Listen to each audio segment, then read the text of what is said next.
not ready to give up my seat 100%. I'm whatever, but if he wants to do it, I'm happy to let him try it and let him share in that fun. So they enjoy working on the car, and they enjoy better. They're very competitive. I miss it every time because I'm in the car, but they go ballistic on the start line whenever we run well or do well. So I think they enjoy that aspect of it. And, again, like me, they enjoy just the people we get to hang out with. Yeah, it's always good when you can do stuff together as a family. It's great. I wouldn't change it. I mean, I'm kind of a stubborn, mean old guy sometimes, and so we go at each other once in a while, but it's just in the heat of the moment when you're trying to thrash and get something done. But other than that, there's nothing better in my life than to spend time with my boys. And as I said, we're working on a couple of classic car restoration type things, as we get money for that, and so we spend a lot of time together. But they grew up with me, and I enjoy every minute with them, and so I look forward to every chance we get together, go racing together. Yeah, you got your blood family at the track, and you got your drag racing family at the track. Yeah, we do. Like I said, I've mentioned a couple of times the Strasburg family. They're like family to me. I helped them on their nitro, their top fuel dragster for years doing the clutch, and that's kind of how I met them. And we, they do so much for us in terms of just assistance and help and moral support. And Mikey draws smiley faces on my tires every time he's at the races in the staging games, and just stuff like that we do together. We help set up their pit, and they help us set our stuff up, and yeah, so it's truly a family deal, that's for sure. Yeah, pretty much every drag racer I interviewed said that they love the family atmosphere of drag racing. Yeah. I mean, and like I said, the Osler family, Jerry and Bridget, their son Casey's come with us a couple of times, and we enjoy them. And Jerry is very knowledgeable when it comes to the cars, just in general, and he's taught my boys stuff that I couldn't teach them, and Bridget comes along and supports us and helps out. So yeah, I mean they're like brothers and sisters and family and whatever. But we build that memory, and I think from the day I retire, I don't think it's going to change that much. I don't need to go to the track because I have all the memories of the last 78. So what are we coming up on? Holy crap, there's 50-something years of racing that I have in my mind, and I look back on them all the time. Yeah, then if you need a part for your car and someone else has that part for you, they're willing to give it to you. Oh, it's crazy. I mean, when we have heard stuff, I mean, I'll give you a couple of examples if you got time. Yeah. We were down in Phoenix, and I can't remember what race it was at, but it was early in our career, and we heard a motor and broke a rod just because we ran them too long, too many runs, and we were out. We'd qualified on the last qualifying pass. We hurt the motor, so we're in the show. We're going to run Chris Marshall I think it was in the first round, and Westerfield family, Shane Westerfield and his dad Steve, were parked nose to tail with us, and they knew what happened, and just out of the corner of my eye, I'm looking, he's wheeling over a motor. I mean, they took a motor out of their trailer and wheeled it over to us and said, put it in the car. And I said, man, I can't do that. If I hurt this, then I've got to, buy two more. Oh, just put it in and run the car. And so we had a discussion amongst my boys and I about whether we were going to do it or not. I mean, obviously we wanted to do it to race, but we were concerned about the financial side of it because, I mean, you're taking somebody's $20,000, $25,000 long block and putting it in. But we ended up doing it, and it was funny. Their team spent the rest of that evening, I think, till 10:30 that night, helping us put it in, and we made first round.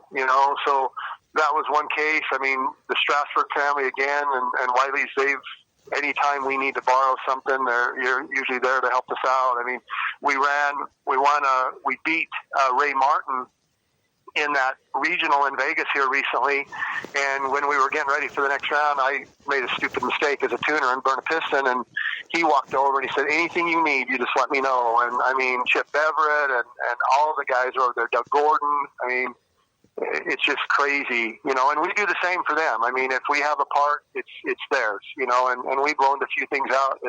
The misfortune we have is we just don't have as many parts to loan out as they do. So you're exactly right, and that's part of that family deal, is what's mine is theirs, and usually what's theirs is mine. So we love that. Yeah, I've even heard stories about, you know, guys that are getting ready to run against another guy, and that the one they're going against the next round gives them something after car just so they can run against them.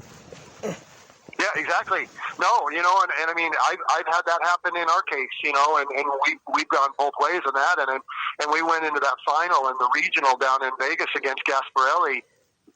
We had to change a piston, and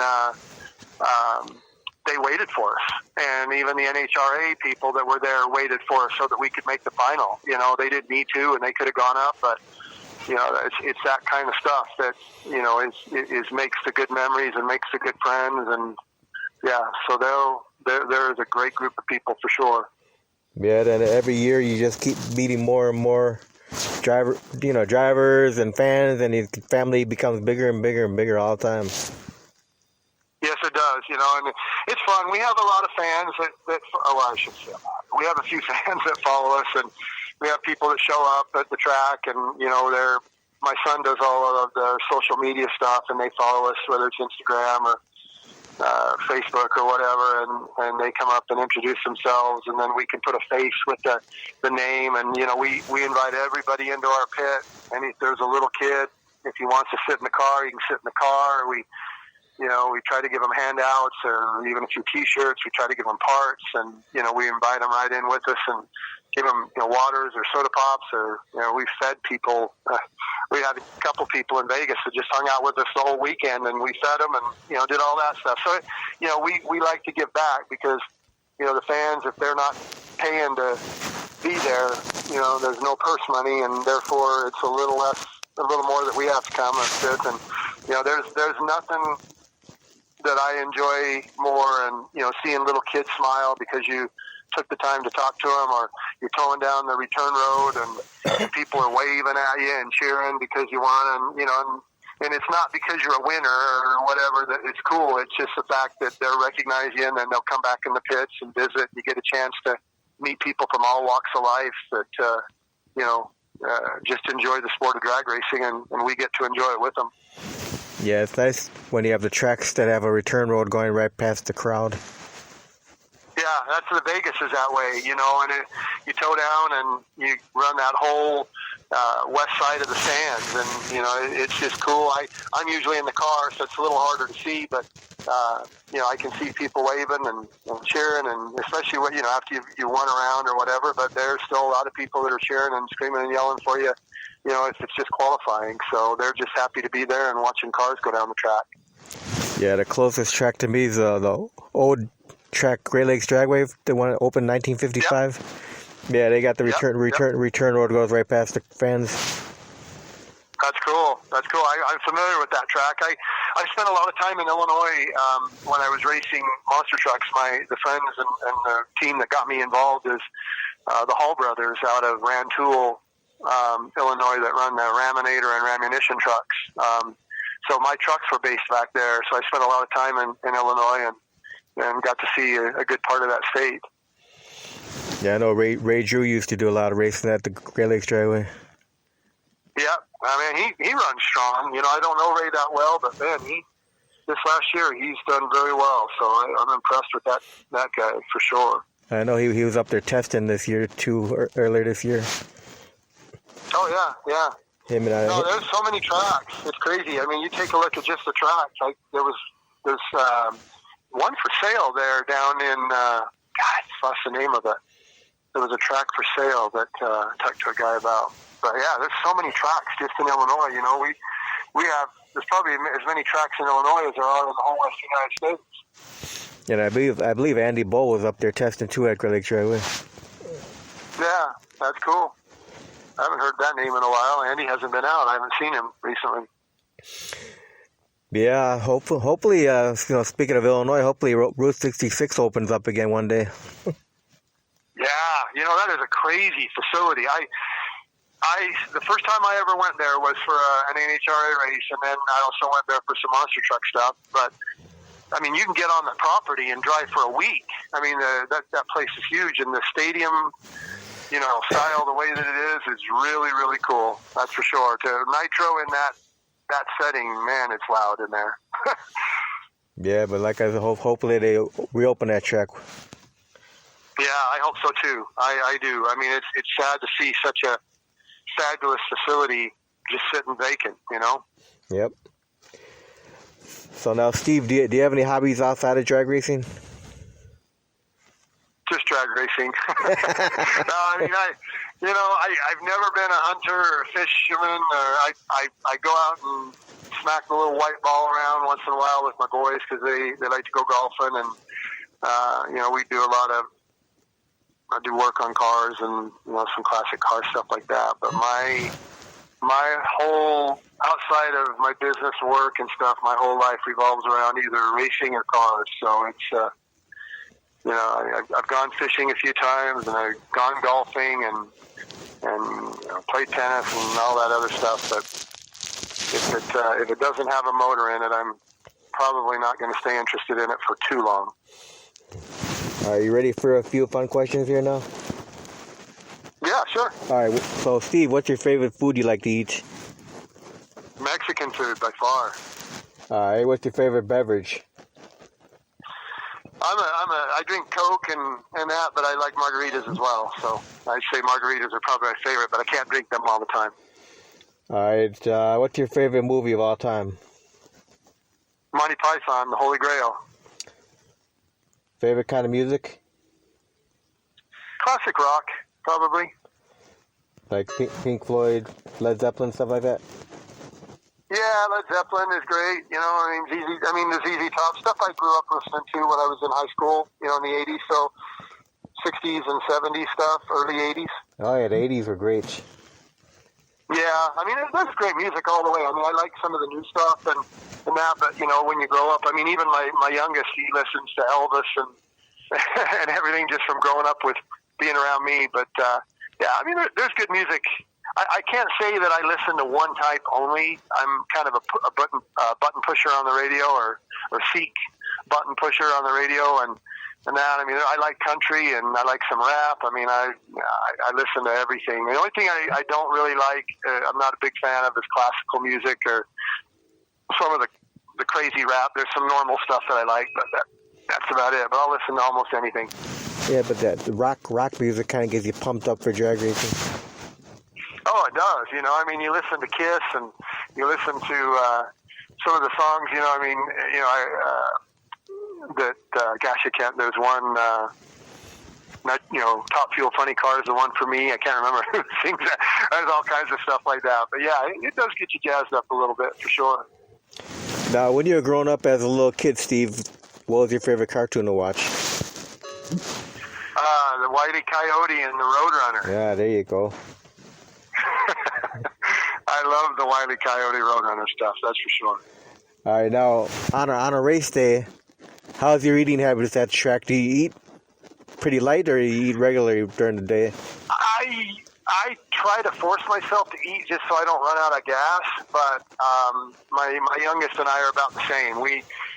If we don't eat early, we don't eat until later, just because we're working on the car and we don't take time to eat. But that's where Bridget, Jerry's wife, comes in, and when my boys' girlfriends go, they always are trying to stuff a sandwich in my face to keep me eating or whatever. So I try to force myself to eat, but usually I don't eat until later, and then it's watch out.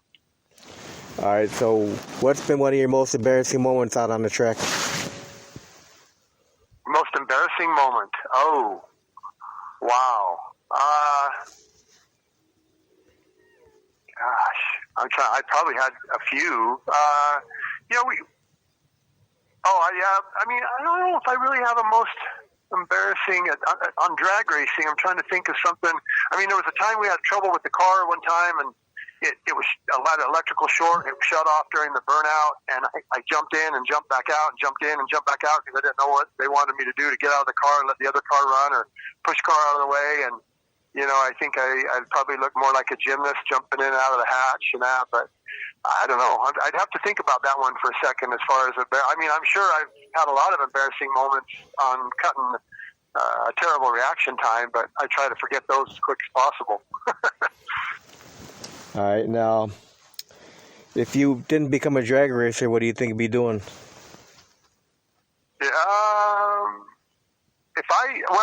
As far as another motorsport, I did get a chance to drive a sprint car a few times and back in the 90s, and I would be driving a sprint car on dirt. That would be my second choice over drag racing, but gosh, I don't know. That's just from the time I was 16. My dad and I didn't do a lot together as far as hobbies, so I didn't have anything ingrained upon me there, and so my really first activity outside of school and work was drag racing, and that's just the direction I took. And basically, I went that one road, and that's the only one that I've been on is motorsports. So I can't say for sure what I'd be doing. I'd probably be even more boring than I am if I didn't drag race. All right. So, what would you consider to be your fondest memory of your drag racing career?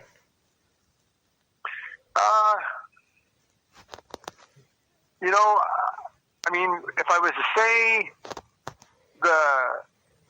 the national event win in San Antonio and the Nitro car is probably one.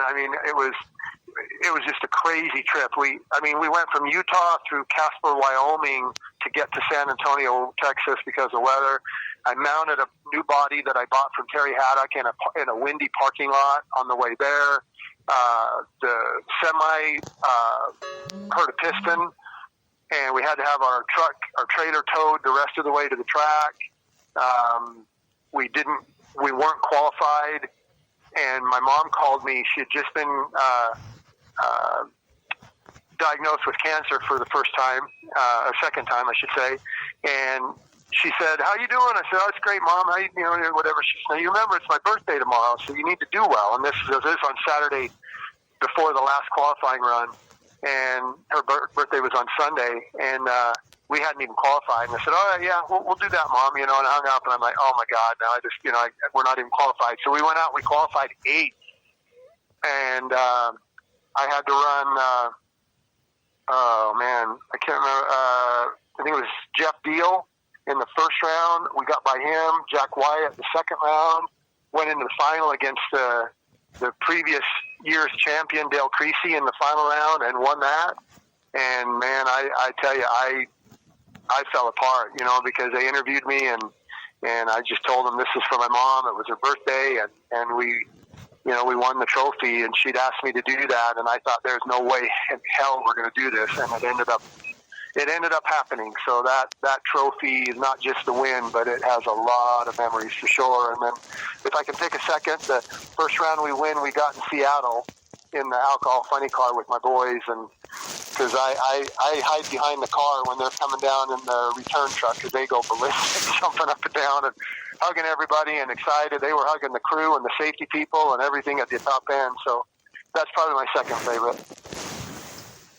All right, now, Steve, if people are listening into the interview right now and they want to, find out where you're going to be racing next year, what's the best way to follow you?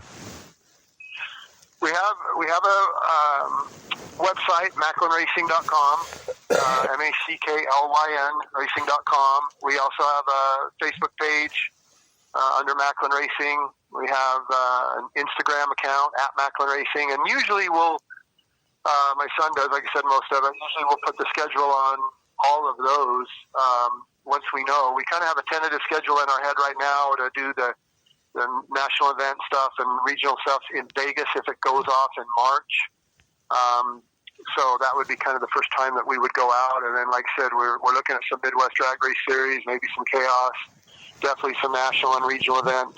So, yeah, just follow us on Facebook. That's probably where it is. I'm not a big Facebook fan, but it's a good way to get out there and get in front of people. And so if you follow that, or Instagram, or like I said, macklynracing.com. And if people come out to your race, they should come by and say hi to you, right?